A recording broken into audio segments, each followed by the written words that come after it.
I'm Chad Ruthermond, And I'm Andy Kinnick. and welcome to NOCLIP Pocket, applied directly to the forehead. Today, we're going to be talking about Sally Face, which is a game that was developed by Portable Moose and was released in 2016 on PC, on Windows, and then 2019 on Mac, Linux, and Switch, or maybe 2016 PC, Mac, Linux, 2019 Switch. It's that it was released episodically from 2016 to 2019. As an episodic. And is on all of those platforms. Gotcha. Is what that means.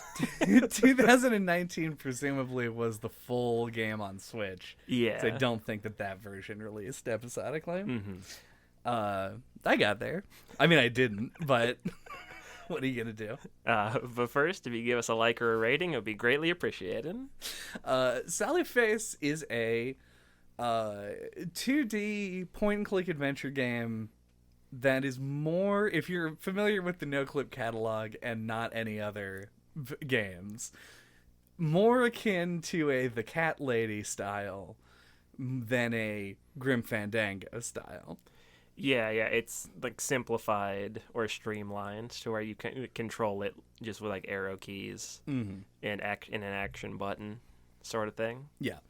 And in my old age, with my declining cognitive ability, I'm a big fan of this style of adventure game because it cuts down on a lot of the things that most people would agree are bullshit. Like pixel hunting, which you physically cannot do in a game like this. So, not that there aren't elements of it, but like it is much less pronounced. Yeah.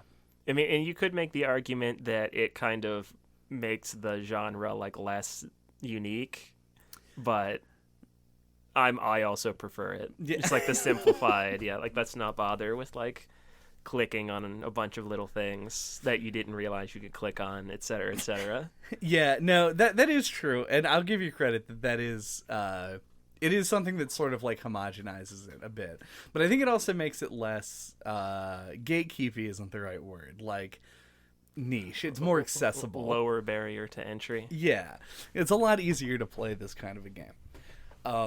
But we probably didn't come here to talk too much about the adventure game mechanics of this. No. This is a light horror sort of coming of age style-ish hand-drawn adventure game. Yeah, you already compared it to The Cat Lady, and it feels a little similar in the sense that it's like psychological, and yeah, it kind of leans towards like presenting itself through like a horror lens, less than it is like a straight up horror game or anything. Yeah, there are definitely elements of this game that are horror. There are some elements of the game that are horrible, and I don't mean that in a quality way, like just like really detestable shit that occurs. But for the most part, the game is not like, even in the first episode of the game, first chapter, there is a ghost that you can meet, and your character is very chill about ghosts overall, and talks to them and uses them sort of like as a they're like treated as other characters and not as a source of fear in this game. So while it has elements of a traditional horror, it treats them in a really different way, and I think that's part of what made us sort of like the game when it came out. Yeah. Came out when we played when it. we played yeah. it. Yeah, so I think like the tone and the aesthetic are a good place to start talking about this, because I remember you heard about this game through like a recommendation from a friend, and I had never heard of it, so we just decided to play it. And upon booting it up, I found it pretty off-putting at first. Yeah. It felt a little try-hard, or like we've used the phrase edgelord before. Sure have. It felt like it was made by that like angry, nerdy kid in high school that you knew. Not to be mean or anything, but we all know that type. Yeah, and just like, I don't know, it felt like someone trying to like lash out and kind of be weird and counterculture, just for the sake of it, Mm-hmm. kind of a thing. But it quickly kind of settled in, and I was picking up what it was putting down, and I think it works pretty well, actually, and creates like a really unique product. Yeah, it definitely has that sort of like gothy Invader Sim, Johnny the Homicidal Maniac-y kind of aesthetic to it. It's got a little bit of Ren and Stimpy. Mm-hmm. But a lot of it comes from the game's art style and like its audio choice. I have a very difficult time describing the music in this game. Everything in this game, from the art to the game design to the actual programming and the music, came from a single dude, which is cool. And I'm a big fan of like independent projects like that. But what you get with that, while you do get like a nice focus of vision of what the game wants to be, you are working with the individual strengths and weaknesses in a lot of ways. And like, obviously the dude is not a like classically trained painter. Like, this is digital art that was made crudely and partially intentionally for sure, but also just like has a sort of an edge to it of being like kind of jittery, like drawing and animation style. Like, all the frames are very obvious and everything. I don't know. It feels a little bit crude, and when you first boot it up, it feels weird and off-putting, like you said. And the further that you go into it, the more it sort of like coalesces, I feel like. Yeah, I agree 100%. Yeah, and it does. It at first, yeah, it feels really handcrafted in that way. Like, you can really feel like the hand that made it there. But yeah, at the beginning, yeah, like you said, it does feel crude, and maybe it's kind of bad even. But as it goes on, yeah, like especially once you get to the 5th chapter and there's like a bunch of different art styles, like you see that it's, oh no, those were all very intentional choices to like make it look the way it did. But it does take it a minute to sink in, you know, to start working as intended. Yeah, because it does, especially with the opening. Like, because the opening sequence is very the cat lady. It is like a out-of-body experience, like dream logic, because it is a dream in this particular instance. That has like a talking dog, and you have to find the key to a door in a very adventure game way, and then that's mashed up against this like, you're going to a funeral, and it does feel like it's going to be kind of an Edgelord production. And it ends up sort of, it overcomes that very quickly, and I feel like part of it is intentional and then part of it isn't. Sure. That's like the charming thing. It's like a B movie, but like one that's competently made, but still has those little unself-aware moments of sort of extravagance. It's not 100% there. Right. Which, yeah, makes it interesting.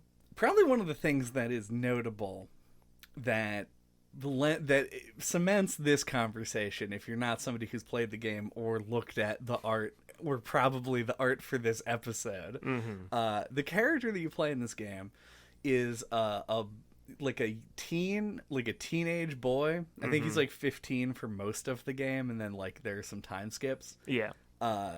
Who has a prosthetic face, which is fashioned as like a crude doll's face, which has leather straps that go around the back of his head.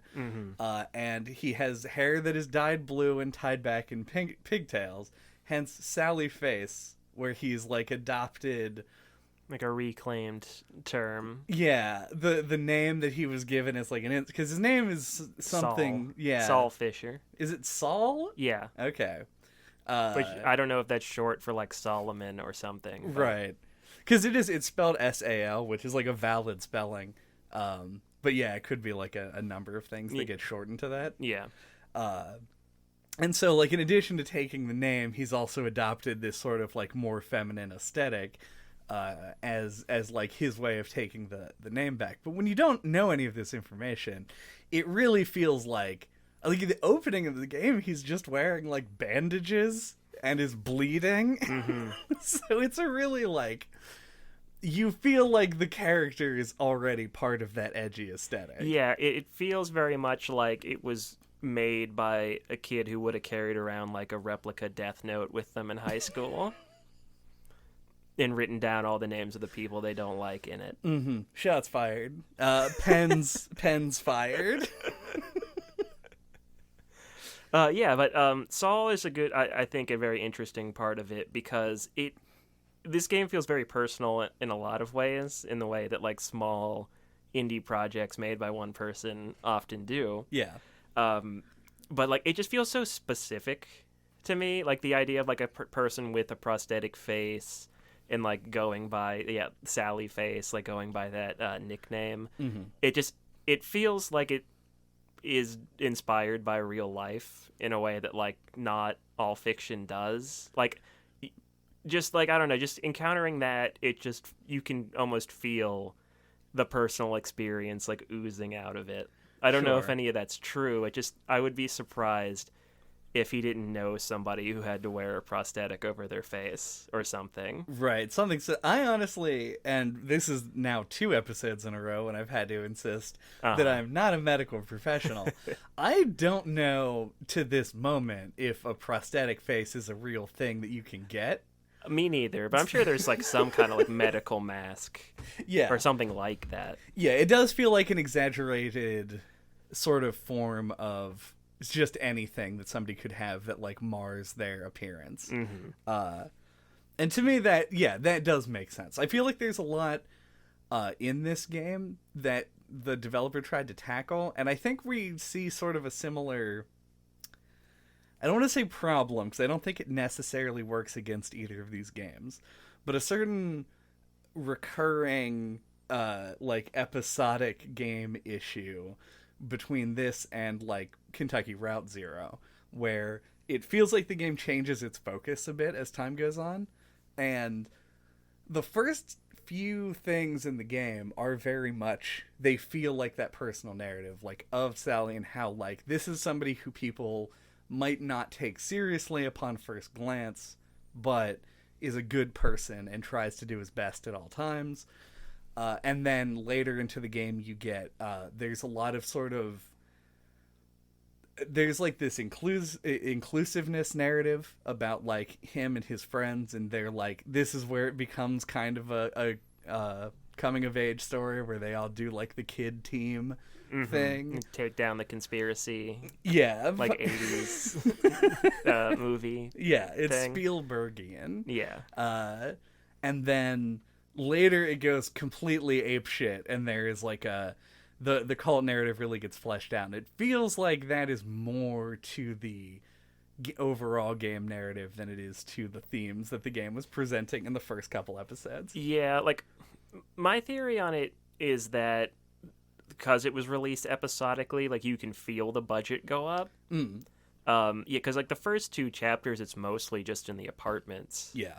And then it starts to add in a lot of additional stuff as it goes, especially once you hit part 3. And yeah, I feel like it is kind of unfortunate. Like, I know, obviously it's an indie project, and he didn't have the money when he started, but it would have been nice to have that spread out a little bit more over the whole game, so it was a little bit more even. Yeah, I agree. It would have felt more complete, especially nowadays. Like, your real only option at this point, unless you want to be weird and like just play episode 1 and then wait 3 months, is to play the whole game as like a single experience. So you get the sped up timeline of everything, and the game seems to change a lot more drastically than it would have if there had been time in between. Not that it's a big deal. It's just like it's noticeable in the way that the game tells its story. For sure. So do you have any like, as far as like the point and click style, like adventure game puzzle / mechanics, is there anything that stands out to you as like a puzzle you liked, or like a set piece, or any kind of interesting part of the game that stands out in your memory? I really hate to say it because I feel like I've said it a lot recently, but the puzzles in this game don't do a lot for me. No, I agree. Yeah, it's kind of like, there's some like optional puzzles that I think are neat, and I think maybe one of the better mechanics in the game or better things in the game mechanically are the inclusion of the, what is it called? The Gear Boy? Oh, the Super Gear Boy. Yeah, the Super Gear Boy games that are just like reskinned versions of old arcade games. I really like that specifically, like, not because the games themselves are extremely fun to play. They're like baseline okay to play. But they do that thing that people do sometimes where they are a recontextualized telling of the same story of the main game, in this case the backstory of a couple of the characters. And it's just interesting to see that it told in different art style with different sets of mechanics. Like, it's really cool, and I had fun doing them, so I think that stands out a lot. You know, I agree. Like, yeah, well, some of like the, as you call it out, like the extra stuff, or like the hidden puzzles, like getting the tapes and the little puzzle boxes and stuff is cool. But I was thinking about this while I was making notes, and I think the reason the puzzles don't really stand out or feel like they do anything for you is because this game mainly feels like it's concerned with like delivering a narrative. Yeah. And it doesn't really feel like it wants to like have like fleshed out puzzle mechanics. And yeah, like the Super Gear Boy and the guitar are the ones that stand out, and those feel very like just kind of glued on. Yeah. And not like they're like a core of like what the game is. Yeah, like, we want to talk about the mechanics of this game as a point-and-click adventure game, but this is also a point-and-click adventure game that has a boss fight in it. Like, there are interesting things here that are interesting a lot just because of the novelty of it. Yeah. And the boss fight is like a... Well, there's multiple. Well, you got yeah. one in the 4th and the 5th chapter. You're right. But the one with the guitar, where you have to, or like, I don't know what he's called in the game. The transformed version of big the tentacles. Yeah, of the superintendent guy. Yeah. You play the fucking guitar by, like, it's like telephone, like a rotary thing. Yeah, where you have different like a eldritch symbols. So you do just kind of have to memorize where the symbols are in order to do well with it, but it ends up playing like kind of a weird rhythm game, and like I dug it. Like, I thought it was cool. It's not deep, and it's not like challenging, I guess, in the way that like you would think a boss fight is. It's just like do a totally different mechanical thing for a minute, and it's interesting. And I like that he went out of his way to do something like that, because it's always cool when you're working with something so small to branch out in a totally different direction, just as like an aside. It's interesting. Yeah, and it really leans into that in a couple of different ways with the 5th chapter. It does a number of different things. You have a bunch of different art styles it goes through. More indie developers should do weird claymation stuff, because there is like a small section of like a little claymation area you walk around through that's very cool. Yeah, shout outs to Jack King Spooner and Dujana just for he did a whole game that way. Yep. But yeah, it does has like a little like top down thing where you're also once again shooting like air waves out of the guitar and shooting at the tentacles again, and you have like the ghost arm that Ash gets in like the real world, and you have wizard ghost Larry flying around. And the 3rd episode, I think it is, the Baloney incident, starts with a segment where you're a stick figure like walking around through an environment like on like a sheet of notebook paper. It's one of the more memorable parts of the game to me, and I think it's a good like touchstone for like thinking about the whole game. It does have this kind of feel of like you sitting at your desk daydreaming like, oh, if I made a game, like what's all the stuff I would do. And it goes to that like guitar mechanic. It has this kind of like charm and like this quality to it where he's like, he just thought that was cool, so he put it in. Right. Yeah, like that kind of like, yeah, that personal indie project thing where he just kind of did what he wanted, and like there is an appeal to that. Yeah.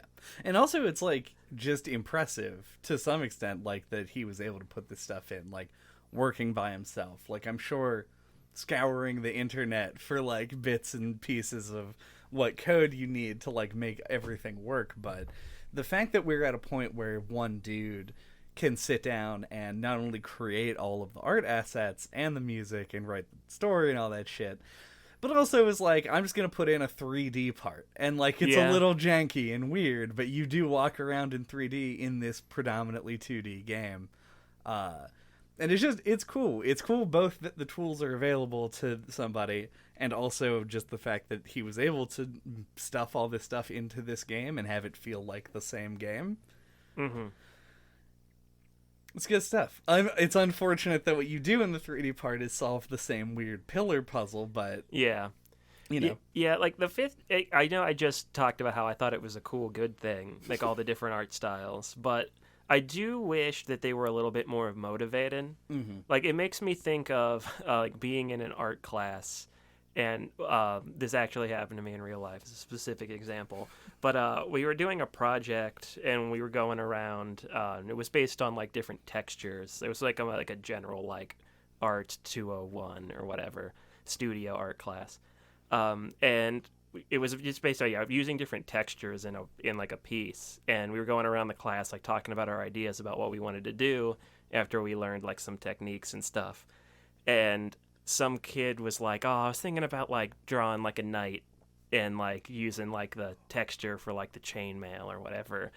And then the teacher like unnecessarily like grilled him and was like, "Yeah, but like what's your point? Like what's your idea? You know what I mean?"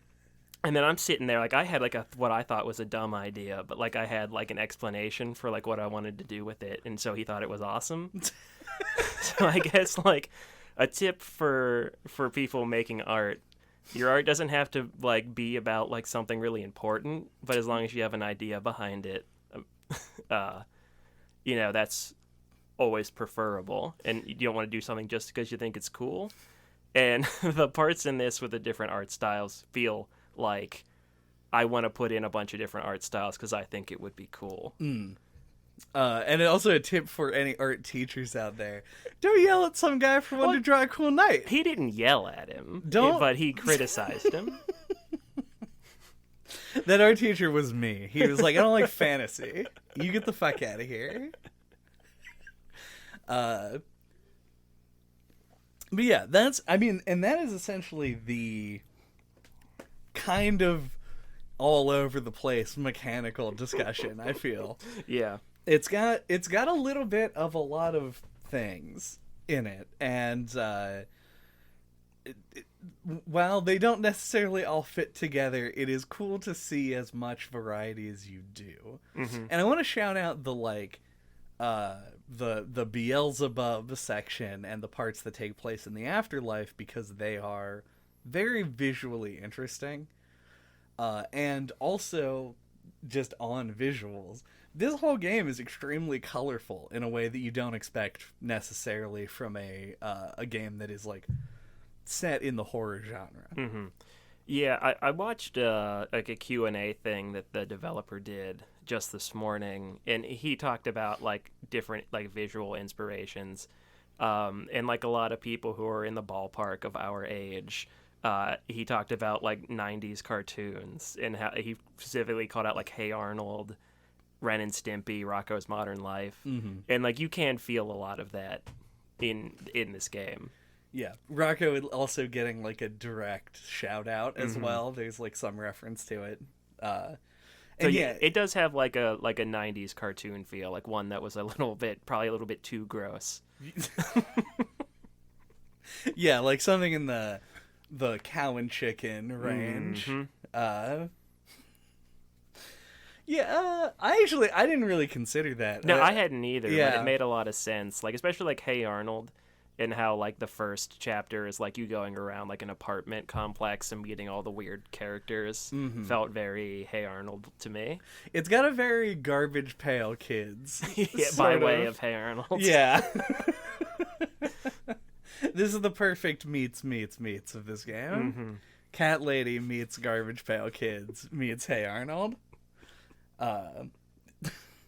Especially considering this is one of those games that just like will put a pun in the background. Mm-hmm. Like Beetlejuice. Yeah. And it's like a carton of juice with Beetle from Zelda on it. Also, isn't it? Oh, what is it? Is it Twine Parks? Oh yeah, there's a bunch of posters, Mm-hmm. yeah, and stuff like that. Yeah, there's a ton of little jokes like that, which is at this point I think a genre of indie game where Yeah. they're like, this is the game that acknowledges all of its inspirations. Yeah, like I feel like it's done fairly tastefully here. Like I always go back to the example of the reference town in Guacamelee that just right. has like obvious visual references plastered all over it. And it's like that's the bad way to do it, I think. Like you just put it in the background or make it a little joke and don't just be like, remember this thing you like? Right. Here it is. I would say the bad Be way a of little doing cheeky it. with it. Yeah. The bad way of doing it is Dark Souls 3, but Had to shoehorn in the Dark Souls reference. That's self-reference. That's a whole different ballgame. yeah, it is true. Yeah. So you called out the Afterlife Beelzebub part Yeah. as being one that you thought was especially cool, which I agree with. My big section of the game that I dislike on the other side of it is the part where you explore the cult dungeon for the first time. Uh-huh. And I think you're walking around as both Sal and Larry. Mm-hmm. And you have to just kind of wander around, and there's like some unclear like Lost Woods style puzzles, because like it's represented on a 2D plane with backgrounds that look like Nearly identical. So it's very difficult to work your way through that, or unnecessarily difficult. Yeah. I think a lot of the problem, I mean, there's a number of problems with that section, but a lot of the problem is that it doesn't immediately tell you that you're in a Lost Woods. Mm-hmm. So it takes you a while to even notice. Yeah, and then once you notice, you don't know if you've done where the point of you don't know where the starting point is anymore. Exactly, yeah. So you're like, I could be in room 2, and now every time I go to room 2, I think I've restarted the puzzle. Mm-hmm. And it is a big, shitty garbage fire that I don't like either. So, and also it ends with a puzzle that is just like, I can't even explain. It just feels like there's like trial and error. like a hidden room. Mm-hmm. Yeah, that part's a little questionable. Yeah. And you just kind of walk back and forth and hope that you are reading the puzzle correctly. Mm-hmm. I like it, it's in the game like Yeah, 5 times. Yeah, like we played this together, and luckily we had 2 sets of eyes on it. Mm-hmm. If I was playing it by myself, I imagine that part would be even worse. I mean, I just do what I always do with these puzzles, where I just look it up. I just pretend that I know. I'm like, oh, well, if I hit 4, then 1 and 3 come up, and if I hit 2, then 1 and 5 go down, and then I just walk back and forth until it just solves itself. Right. Brute force it. Mm-hmm. I don't know why those are such a fucking struggle point for me, but I guess he knew because he put it in the game like a lot of times. Yeah, I mean, I feel like those are just hard for everybody. It's not just a you thing. Like, I feel like there's a very specific type of person where their brain works like that. Mm-hmm. I bet, like, everyone listening is like, those are, like, the easiest puzzles. It's possible. But yeah, I don't know. I feel like, oh, God, did we talked about, yes, The Legend of Zelda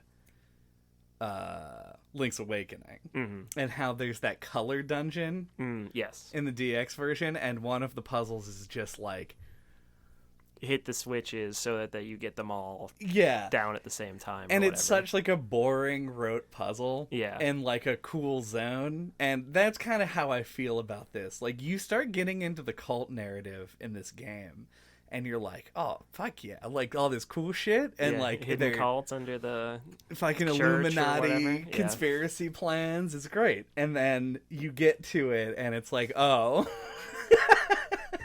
I just do a Lost Woods and then I step on some puzzle pieces and then it's just over. it, like, narratively still cool. Narratively is still a factor of the game. But the whole time you're there is just misery. And then you come back later and there's a really misguided stealth section. Yeah. I don't know. You were correct. Everything involving the cult hideout is the worst part. Yeah, and like you called it out earlier, where it feels like it shifts focus over the course of its episodes, and it does. I think I feel like I like episodes 1, 2, and 3 the most, and that's like before it shifts to the cult narrative. Sure. Like it feels like. Yeah, like it just like it shifts focus in a way that like it could have been done a little bit more smooth or integrated a little bit better. Yeah.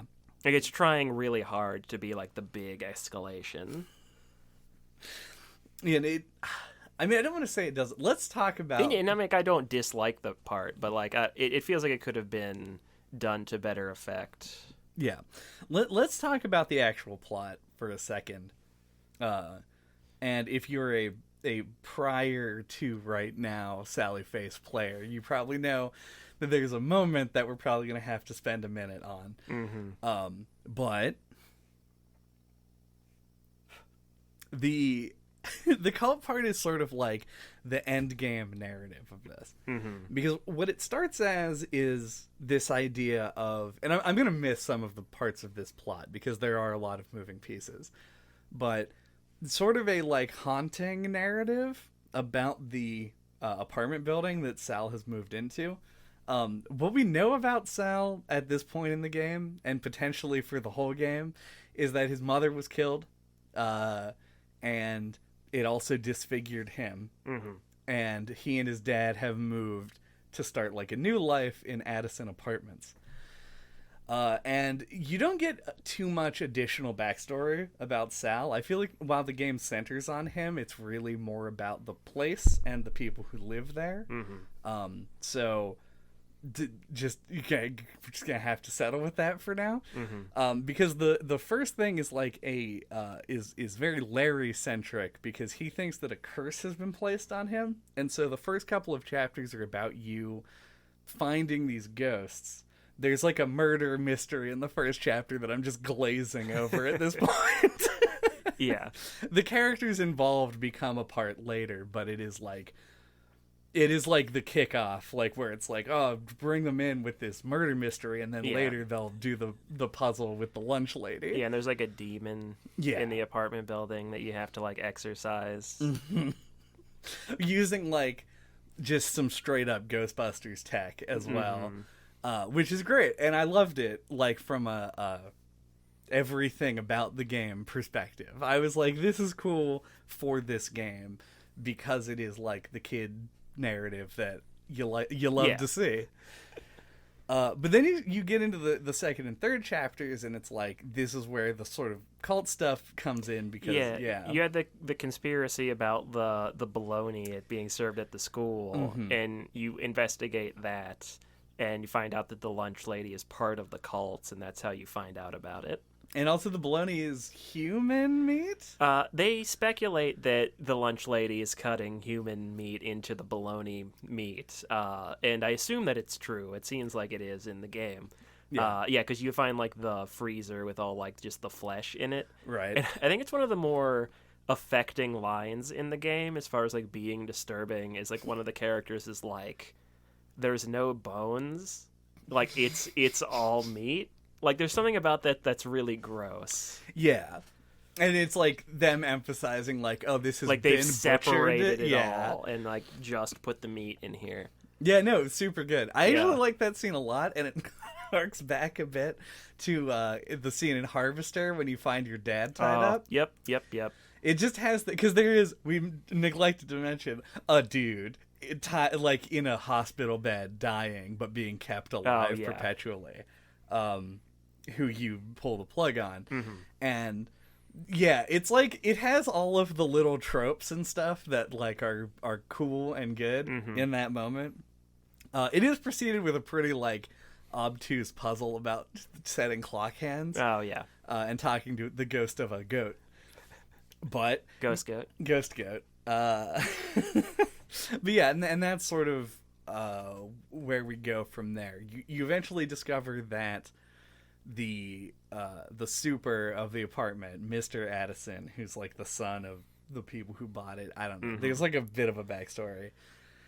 Is like the chosen vessel for this eldritch abomination. He sells you tea. He does sell you tea for 50 cents. And this is where it goes like very off the deep end and very Lovecraft, as you have the group of cultists trying to summon something to bring about the end of the world, and you are on a mission to stop them.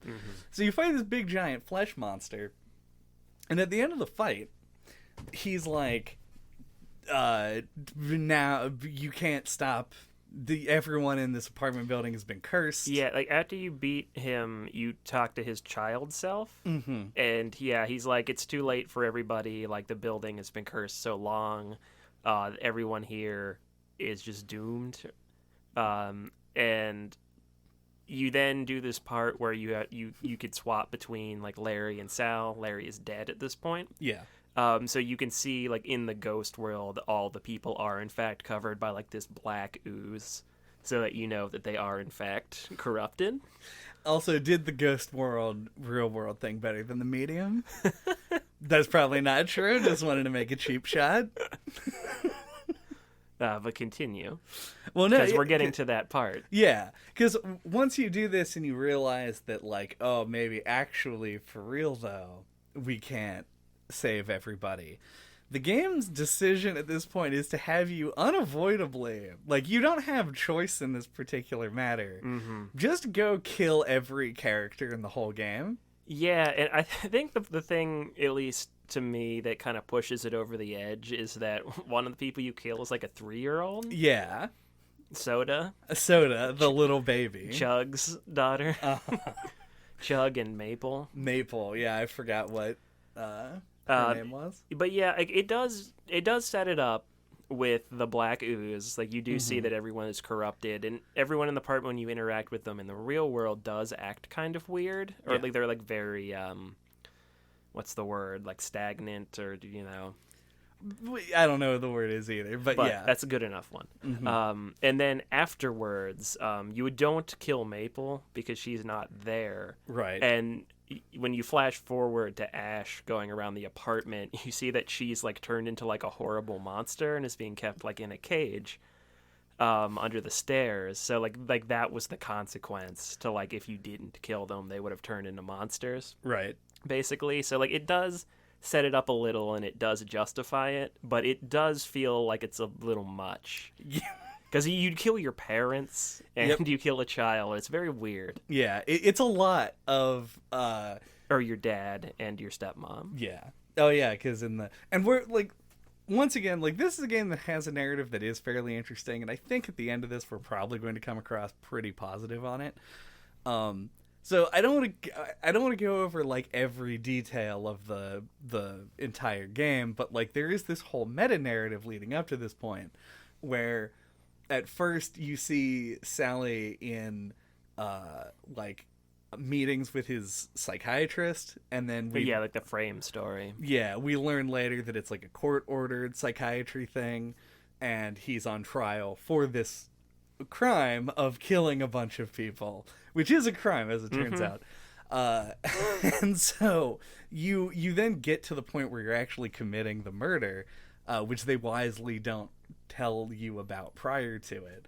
And I think that the shock of the scene is good. I think it does a good job of making you, like, it puts you in that mindset where you're like, they're not going to actually make me do this.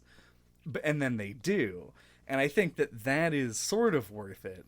But I don't really know how earned this sequence is. Yeah, like, I think one of its failings is, like, in the moment, you're kind of like, do I really need to do this? you know, like, it doesn't feel like, like the urgency or the feeling of I have to isn't quite there. And maybe they wanted that. I don't know. Yeah, like to make the player more uncomfortable. Yeah, like they wanted you to be like, what the fuck? Like, I don't want to I don't want to do this. Am I able to avoid it? And then you can't. Maybe they were going for that. Yeah. Yeah, I just feel like Because I think in the end, I went through a phase of this where we first played it, and I was like, I'm kind of for this, like, as a weird sort of edgy thing to do after the game starts edgy and then, like, weans you off of it to then hit you back with it again. And then I kind of fell into the this is sort of unearned camp, and now I'm wavering, but a little bit more positive on it. I feel like there's a spectrum, and at one end of the spectrum is a Newgrounds game, like a Flash game where you put like a baby in a blender or something. You just murder a bunch of people. Yeah, for like no reason. It's just for the spectacle of it. And then on the other side is like some kind of like black and white French art film. And this, like, I think tastefully falls closer to the middle of being like, it is edgy in a Newgrounds kind of way, but it isn't purely there for, if it was just there for shock value, they would have put it sooner than 5 hours into the game. It sounded like you said shack value. Well, I'm not accusing Shaquille O'Neal of doing anything. If this was a more video focused podcast, I would put a picture of Shaq on the screen right now. Good. But that's not going to happen. I'm sorry. Okay. But no, I feel like it works for the narrative. It's just the execution isn't as strong. It does feel a little edgy. Yeah. But yeah, then you get fucking killed. Yeah, you do a whole part where you play as Ash, and she's going around trying to get proof. She goes to the treehouse to visit Larry's ghost and gets a picture of him to show, but she's not there in time, and you get electric chaired. Yeah, you sure do. Yeah, and then like the rest of the game sort of follows that cult narrative, and if I read the little pages, the lore more thoroughly, I might have more of a nuanced take on it. But there's a lot of text at the end of this game that feels like flavor more than it does like necessary to the plot. There are a few big text dumps. Part of the backstory is that like Larry's dad was an alien that came to Earth, and like there's a whole big explanation of that's like a whole like short book that you have to read, like notes from him. Yeah, there's a lot in there. Yeah, there's so much there's going like on. the secret tapes as well, of like who is that woman in the tapes.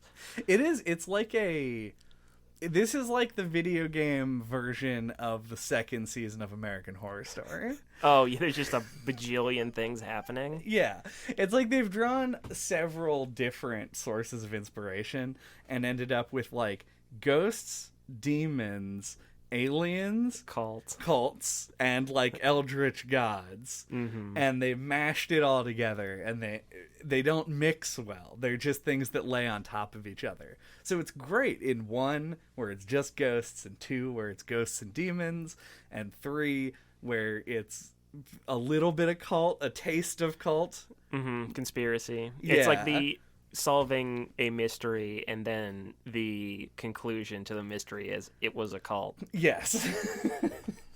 But then at the end of the game, it feels like in order to get to that cult mystery, which is what the action on screen is actually happening, you have to dig through the layers of ghosts and goblins to get there, and it gets really buried and really messy. Yeah, we brought up the cat lady, and I think one thing it does that's really smart is that it also starts out as like a very character focused like psychological kind of narrative, and it has actual like human antagonists and like supernatural things going on, but they're all like representative of like the main character confronting things about herself and like her issues. Like it's stronger, the themes are stronger, like the opposing forces have something to do with her conflict. Right.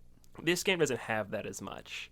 Like something like a cult is a lot more general and nebulous, and not like as representative as like a single villain that represents like identity or depression or whatever this game might be dealing with. Yeah, and I mentioned earlier, and it was basically to set up for this exact like moment in the conversation where we don't get to know much about Sal. Like we don't know his We don't really know his backstory. We don't, as far as I remember, find out what actually happened to his mom or his face. Yeah, I was. We played this a while ago. Yeah, it's been a minute. I rewatched this week a dub of the game, and they didn't have the final chapter done. So I just kind of scrubbed through it this morning, and there are some sections that show Sal and his dad like in a car and things, and like I don't know if it's implying like a car accident or so it might be in there and we just forgot. So that's on us if it's in there. True, but the point I think still stands. And once again, any Face fans out there, please correct me if I'm incorrect. But the story isn't really about Sal and his personal journey. The other like Hey Arnold comparison is like he's kind of like an Arnold, where the game is about the way he affects people. Mm-hmm. Yeah, and so you're seeing a lot of the other stuff, so you don't get that metaphor in the way that the cat lady provided. Or that maybe it's not a metaphor. Yeah. It feels like everything is sort of happening around you. And that gives it, well, I like that. It gives the apartment itself sort of like a way to become a character. It makes everything feel more disparate and like they aren't coalescing around a single theme. Yeah. The story is one linear thing that you can make sense of, but all of the themes are kind of spread out and they apply to different elements of it. So it doesn't feel as whole, I guess. Yeah. Which isn't necessarily a bad thing, but it just makes the story a little bit harder to follow. Yep.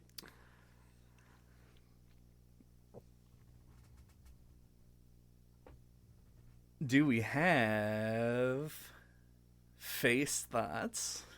The easiest one we've had in a while. It really is. My face thoughts are, I like this game kind of a lot. As I was saying, we started playing it and it seemed kind of off-putting at first, but it really does have that like solo indie dev charm to it. It's part of the reason why like I love Dujana so much, and a more mainstream example is I think it's one of the reasons Undertale got so popular. You can feel a lot of that. Like I compared it to the stick person intro to the third chapter. It's like it really does feel like relatable in that way, where it just seems like somebody coming up with a bunch of cool ideas and then actually like making a game out of it. There's like something that's kind of like inspiring about that, and that makes me kind of connect to smaller indie games. And like I think the art's very good. It creates like a very distinct atmosphere and look. And I think that's its biggest strength. Like you do get like attached to the game a bit. It does fall down though in some of its indie trappings. Like you could tell like the budget was low at the beginning. And like the music, there isn't a ton of it, but I did kind of find myself like liking it a lot by the end. Like there's only a couple of tracks, but it's like I think composed pretty smart that it doesn't get old. Like it is like a nice backing track. I do really hate the main menu music of it. Sure. It's got a strange vibe to it to me. Yeah, like nothing in the game, like you were kind of saying earlier, there's a lot of like the aesthetics that feel like they don't quite look good or they don't quite look right. And yeah, like nothing in the game is perfect, but that is part of like what gives it its charm.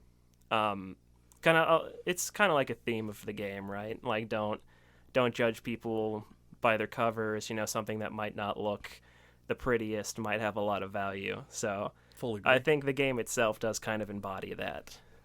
So yeah, like I think if you're into weird like indie point and click adventures like we are, this is like a really interesting one. I'd compare it maybe to something like Fran Bow or something in that camp. So yeah, this definitely fit into our tastes pretty well, and I did enjoy it. And it was a nice surprise. I like playing a game I've never heard of before and it being good. Like I like a nice pleasant surprise like this. Yeah, I think that you hit on my mom. No, you hit. I think that you hit. I think that you hit on the main theme of how I wanted to sort of wrap up right there at the end, where this is one of those games that like you don't get this feeling a lot these days, or at least we haven't in a while, where you can really find something entirely out of nowhere. I don't know how the person who told me about this found out about the game. Based on my general web searches around the game, it seems like a game that might kind of be popular with like some younger people at this point. It does seem to have like a cult following. Yeah. Appropriately. Of course. But it's not something that came across our radar naturally. You know, like it isn't something that we probably would have found, or for that matter, actually picked up if it wasn't specifically recommended. And man, is it fucking a fresh experience when you do get that, where you find a game that's off the beaten path and really like throws you for a loop. So yeah, the weird off-putting nature of the beginning, and also the fact that if you push through it, there's like even more off-putting shit beyond it. But like you like it now. It really is like the game has a real personality, and a real sense of what it is and what it wants to be. And I appreciate that about it. I think, yeah, we mentioned its stumblings, and a lot of it has to do with being a solo dev and working with a non-unlimited budget on something that is more ambitious than you think, really. I don't know. Yeah, I'm very positive on it, and I think that if you take what we generally say seriously, I think that you have an idea of what kind of adventure games we like to play, and this definitely falls into that bucket.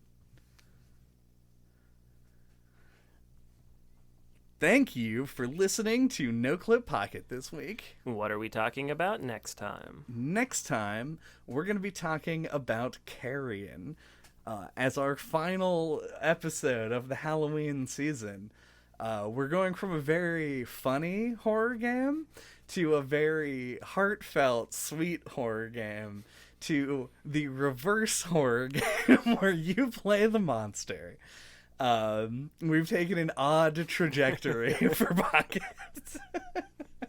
But yeah, I've heard good things about this. I've played a little bit of it, and it seemed like, you know, an interesting blobby time. Mm-hmm. Until that time, you can get a hold of us. All of our contact information is on our website at noclippodcast.com or on splattershot.pro. There you can find links to our Discord, our Twitter, our email address, or to the YouTube where you can watch all of our old content, including our episodes on The Cat Lady or Grim Fandango, both of which are things I mentioned. Kentucky Route Zero might appeal to you if you like weird shit. In detention. Yep. Oh yeah, which has this very similar mechanical structure to this game. Use Super Gear Boy to reveal to yourself the subscribe button. Learn the Eldritch runes that will ring that bell. Yeah. It will resonate with that bell. Goodbye. Good night and good luck. Discover the hidden cult that's hidden down in the comments section. Fall down a laundry chute into the comments section.